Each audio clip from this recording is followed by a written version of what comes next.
Jornal do Meio-Dia. Apoio cultural, Farmapop, farmácia de manipulação, GTC, seu acesso à internet sem complicação.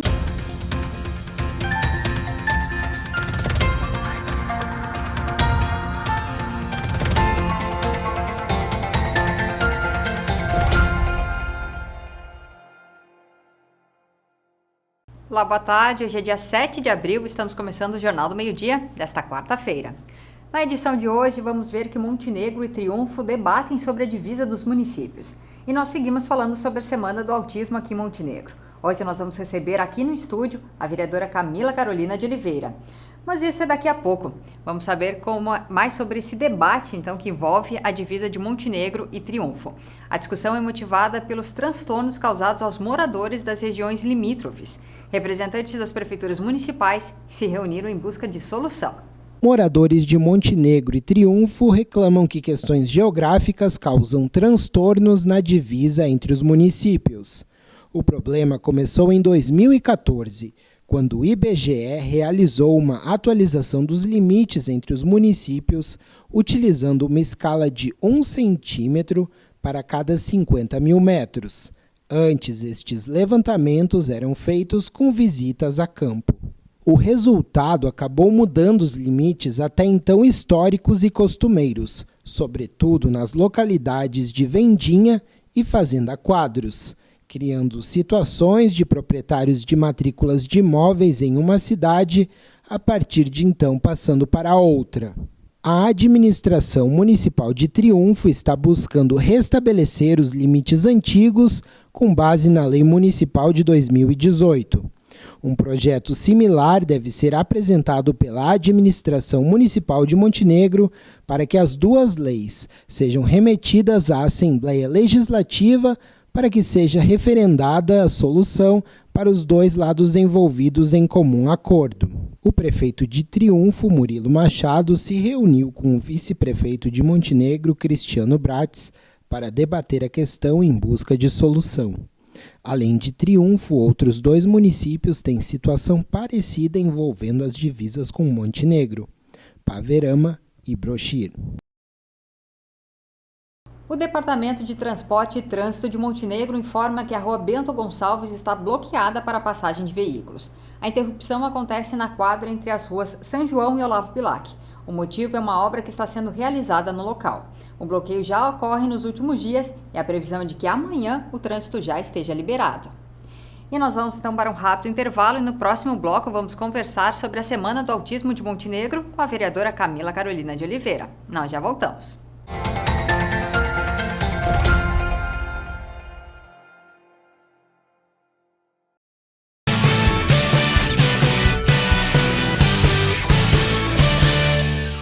Projeto Ação Comunitária. Esse ano teve que acontecer, como todas as nossas atividades aqui da Fundarte, teve que acontecer de forma virtual, né? Através de plataformas, de alguma plataforma online. Bem na noite de lua cheia.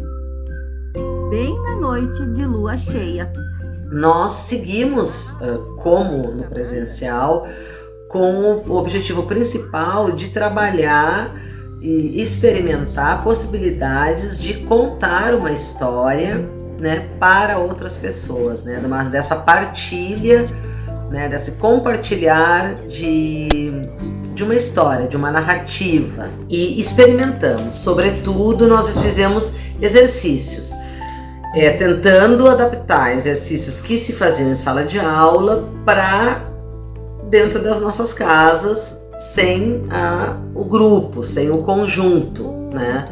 Então, se fez exercícios de fala, exercícios de olhar, exercícios de como estar nesse lugar aqui, atrás de uma câmera, né? Atrás de uma tela, e tentar, mesmo assim, estabelecer essa comunicação com quem está nos ouvindo. Foi um ano difícil, desafiador. Acho que tivemos alguns ganhos, embora tenhamos nos mantido com muita vontade de estarmos próximos, né? Como anteriormente.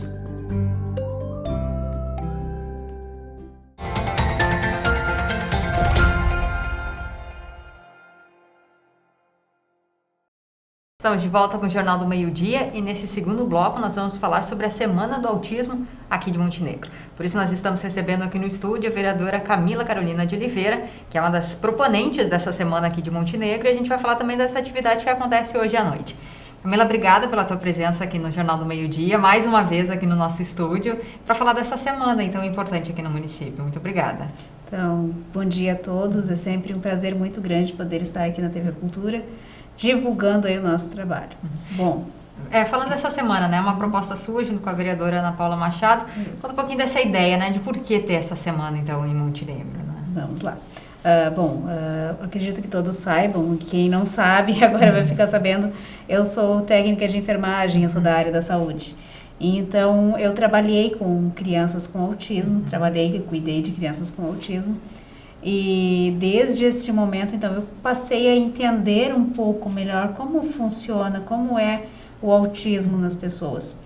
E então, depois disto também, durante a campanha eleitoral, eu tive uma proximidade muito grande com a Luciana Mendina, que ela é a organizadora do Movimento do Orgulho Autista Brasileiro, um movimento a nível brasileiro, né? E então, a Luciana Mendina passa para nós uma coisa muito legal, porque ela foi atrás do tratamento e do diagnóstico precoce do filho dela. O filho dela foi diagnosticado muito cedo e ela conseguiu trabalhar com o filho dela e hoje o filho dela ele estuda, ele faz faculdade, inclusive, é o Bernardo.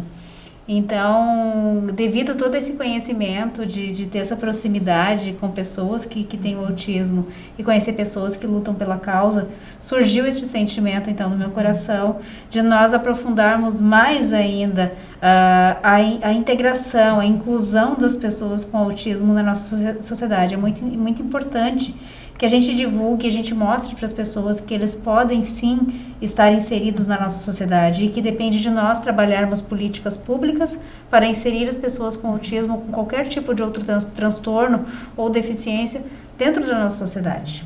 Essa é uma semana, então, para promover essa discussão e oportunizar que todo mundo saiba um pouco mais e o que pode fazer, né? Exatamente. A gente vem com a semana de conscientização e vem como primeiro seminário, a gente propõe o primeiro seminário de conscientização e diagnóstico precoce do autismo, mas eu acredito que nós não podemos nos atermos apenas uma semana. O trabalho é contínuo, o trabalho é para a vida toda. Nós precisamos trabalhar políticas públicas continuamente. Não só ter somente uma semana, mas sempre divulgando, trabalhando e propondo ações para que a gente possa desenvolver, sim, auxiliando as famílias e auxiliando as pessoas com autismo. E Camila, as atividades já estão acontecendo, né, ao longo dessa semana. Hoje à noite tem uma delas. Por favor, falar um pouquinho dessa atividade que acontece hoje à noite, né, para que as pessoas também possam participar dela. Então, hoje à noite, às 19 horas, vai ser na página da MOAB, do Movimento Orgulho Autista Brasileiro, que é da minha amiga Luciana Mendina. Então, eu também vou divulgar nas minhas redes sociais essa live, Autismo em Tempos de Pandemia. É apenas um tema para a gente começar o diálogo a respeito do autismo. Então, a Luciana vem aí com uma bagagem muito grande. Ela está totalmente alinhada aí com políticos que apoiam também a causa autista, que é o senador Luiz Carlos Reis, que é o deputado federal Biratã Sanderson. Ela fez uma live também com o Eric Lins a semana passada. Então, são pessoas que estão propostas a trabalhar e ajudar a fazer a divulgação do diagnóstico precoce e do auxílio a todas as pessoas que precisam e as famílias, principalmente, a trabalhar com a questão do autismo. Faz um convite aí para as pessoas acompanharem essa live, também a programação que segue ainda. Então, assim, pessoal, acompanhe aí a programação que está muito legal, aí está recheada de atrações aí de pessoas altamente qualificadas trabalhando nessa questão, são psicólogas, professoras, mães, e inclusive nessa live de hoje eu vou ter o Bernardo, que é o filho da Luciana, que ele é autista e ele vai participar da live conosco. Então, assim, é muito interessante, muito legal, vocês vão ver que é uma coisa muito bacana mesmo, e acompanhe porque vai abrir o teu entendimento, o teu conhecimento a respeito da questão autista. E aí, Camila, falando um pouquinho, para encerrar também, tu falou dessa importância e da questão das políticas públicas, e que é o meio, né, às vezes, de conseguir mudar um pouco da realidade local. Se espera alguma mudança, assim, a partir desses debates, dessa discussão inicial? Como vereadora, representante na Casa Legislativa aqui de Montenegro, tem algum projeto, já tem alguma mudança, assim? A gente já pode falar um pouco disso também? Acredito que sim, eu, enquanto vereadora, vou estar aí imbuída neste sentimento, nesta questão, principalmente da inclusão, de trabalhar não somente a questão do autismo, mas a questão da inclusão de todas as demais deficiências. A gente sabe que é muito importante nós trabalharmos desta questão com políticas públicas, não nos atermos somente a uma semana, mas sim a continuidade. Então é muito interessante, a gente vem aí com bastante gente ajudando, assim, eu acho que um parceiro bem legal da gente também, que eu já tenho conversado bastante, tem me aproximado, é o pessoal do Conselho Tutelar aí também, que geralmente eles têm assim um contato bem próximo, principalmente com as crianças que têm dificuldades, deficiências, então a gente vai agregando cada vez mais pessoas para trabalharmos aí nesta questão e chamando a sociedade também. Tem muitos pais aí que podem contribuir muito para a questão autista aí, porque eles trabalham com seus filhos, então a gente vai correr atrás aí de trabalhar aí e inserir aí a pessoa com autismo na nossa sociedade. Perfeito, então muito obrigada pela tua presença aqui, que seja uma boa semana, que os resultados sejam bem positivos aí, muito obrigada. Eu que agradeço aí a oportunidade e nos acompanhe, continue nos acompanhando. Perfeito, obrigada, vereadora. Mas Jornal do Meio Dia então fica por aqui, né? Você já sabe, pode conferir a nossa programação lá no facebook.com/TV Cultura do Vale. A todos vocês, uma boa tarde.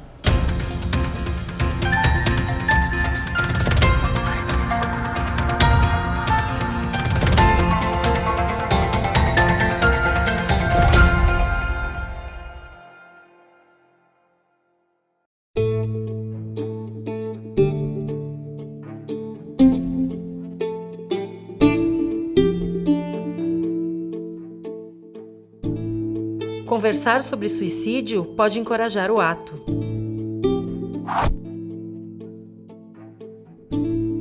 Conversar abertamente pode fazer com que a pessoa sinta-se acolhida e tenha a oportunidade de obter ajuda. Precisa de ajuda? Ligue 188 ou procure um profissional da saúde mental, psicólogos e psiquiatras. Ou acesse cvv.org.br.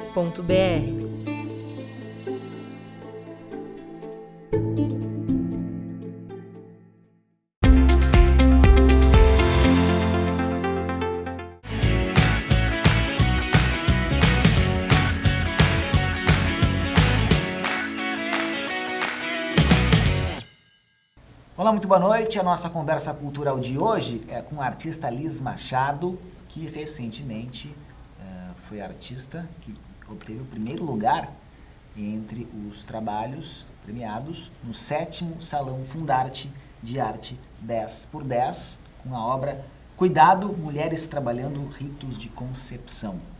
Boa noite, Liz. Boa noite a todos e todas. Bem feliz por estar aqui, bem feliz com o convite. A gente vai acompanhar aqui os nossos telespectadores na tela enquanto a gente vai conversando, mas explica um pouquinho de como é que foi a concepção desta obra premiada.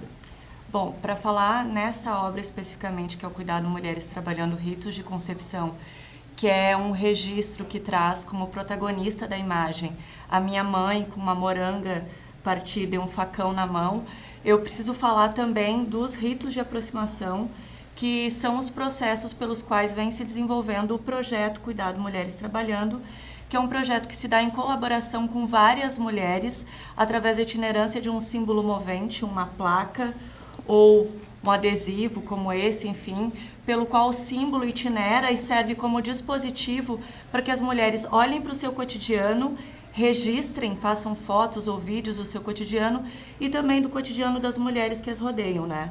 Então, a partir desses registros visuais, eles são postados nas redes sociais, que são usadas, no caso, como a nossa galeria digital possível.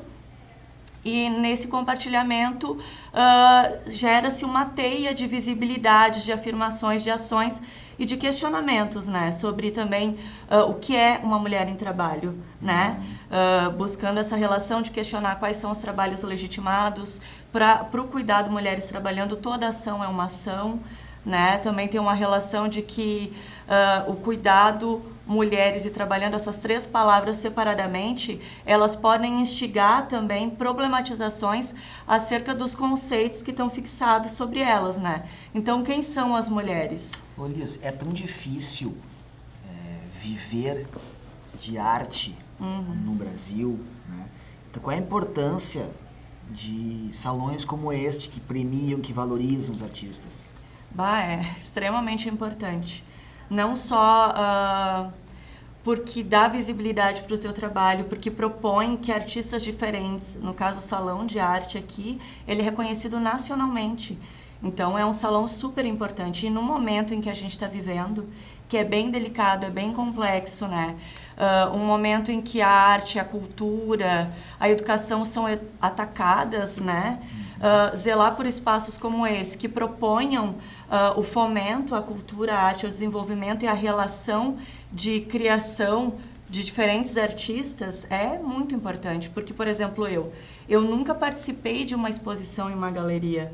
Então, a partir desse primeiro trabalho, eu já entrei dentro de um sistema de legitimidade artística, um sistema das artes, né? Porque uma galeria também te coloca em relação com outro sistema que, por exemplo, eu não conhecia e que abre outras possibilidades, outras portas. Essa exposição, não só com a minha obra, mas com a obra de outros artistas e outras artistas, vai itinerar também por outros lugares. Então, isso é muito importante. E esse salão, ele tem um diferencial que é a premiação. Então, por exemplo, todo esse processo que eu narrei para ti aqui, de como vem se desenrolando o projeto, é um processo que dá muito trabalho e pelo qual eu não tenho uma remuneração. Certo. Então, tem toda uma elaboração conceitual, tem toda uma... Tu confecciona placas, tu te relaciona o tempo todo, propõe, cria, inventa poéticas para fazer o processo existir e, no entanto, tu tá ali batalhando por isso, muitas vezes, sem ter um retorno financeiro. Nós temos visto muitos ataques a exposições, cerceamentos, censuras, enfim, de gente que não conhece arte, né? Ou de que julga, de que avalia, né, com uma certa pretensão e que, por vezes, nem vai a exposições, etc. Enfim. A tua obra é interessante porque daqui a pouco um público comum pode olhar e pensar, mas isso é tão comum, é uma mulher numa cena cotidiana. Nesse sentido, a tua obra, ela ajuda a mostrar também que a arte pode estar em vários elementos nossos da vida mesmo, e não apenas em superproduções e tal. O Cuidado Mulheres Trabalhando, ele parte muito dessa relação, de que a gente olhe para o nosso cotidiano e que a gente busque, a partir desse olhar, criar estratégias de, por vias artísticas, né, proporcionar que outras pessoas vejam os nossos espaços de atuação. E hoje, na página, por exemplo, do projeto e na página de várias colaboradoras, as mulheres que vão fazendo os registros à medida que vão pegando a placa, enfim, nós temos assim vários exemplos de mulheres amamentando, de mulheres agindo no mundo em ações que não parecem ser ações legitimadas de trabalho, nem legitimadas de trabalho numa narrativa, digamos assim, oficial, que às vezes inclusive a arte não entra, e nem como processo, como trabalho artístico. Então, essas tensões entre arte e vida, entre o que pode ser arte, o que não é, o que é trabalho, o que não é, conduzem também esse lugar do que propõe o Cuidado Mulheres Trabalhando. E nesse sentido, o registro que está na galeria se chama Ritos de Concepção, porque foi aquele registro que disparou a elaboração dessa poética para democratizar o acesso das pessoas à itinerância do símbolo,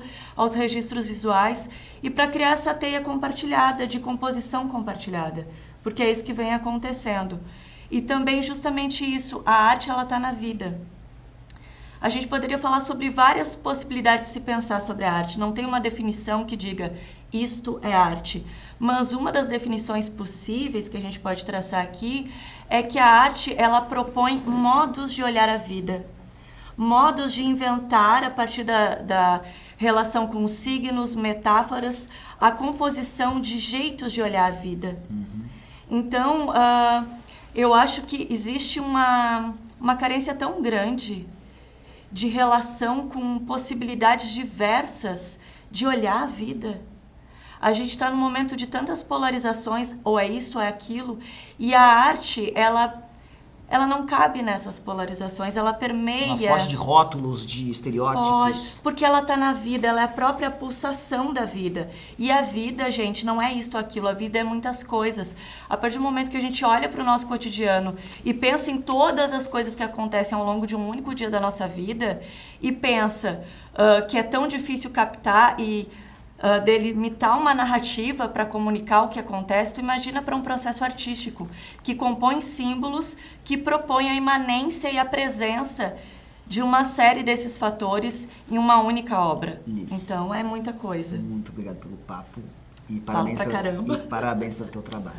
Eu que agradeço pessoal, venham na galeria, gente, prestigiem os espaços. Montenegro tem vários espaços artísticos, espaços culturais, então prestigiem, sabe? Venham conhecer, antes de ficar com uma cara torcida, venham conhecer, é importante que a gente conheça, e mesmo que nos gere um estranhamento, é bom, porque a gente nem sempre vai entender as coisas.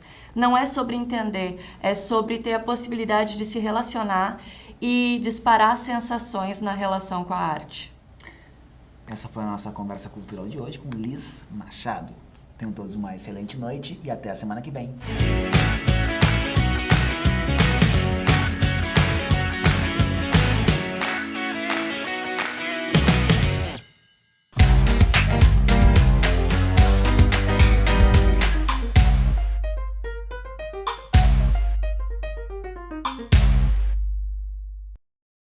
O projeto Dança para Todos, teve uma experiência muito positiva na Escola de Educação Infantil Adenilo Edgar Ubeniche, nossa querida Tio Riba. É bem importante esse ir até a escola, né? O professor do projeto chegar na escola. Apesar da gente às vezes não se dar conta, mas muitas crianças não conseguem vir até a escola de artes por uma disponibilidade das famílias. Foi muito bom essas aulas serem na escola, porque os nossos alunos são de turno integral e não conseguem ir até uma instituição. Os pais receberam muito bem essa notícia, adoraram, ficaram muito felizes por poder oportunizar isso aos seus filhos. E nós, enquanto escola, também, porque desenvolve muitas habilidades nos nossos alunos. Sem contar que as crianças adoraram participar deste projeto. Eles esperavam toda semana a aula que iria acontecer. A escola, sim, tem todo um trabalho amplo de estímulos cognitivos, físicos, sensoriais, muito importantes para cada indivíduo.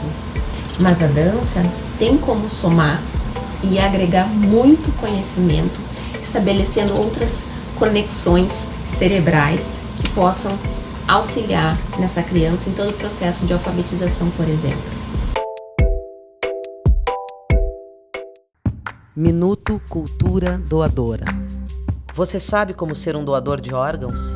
O primeiro passo é a informação. Como faço para ser um doador após a morte? Para ser um doador de órgãos e tecidos, é preciso que seus familiares sejam informados do seu desejo, uma vez que, após sua morte, serão eles que decidirão sobre a doação. Saiba mais sobre a doação de órgãos e transplantes em culturadoadora.org.br. Sou doador. Multiplique essa ideia.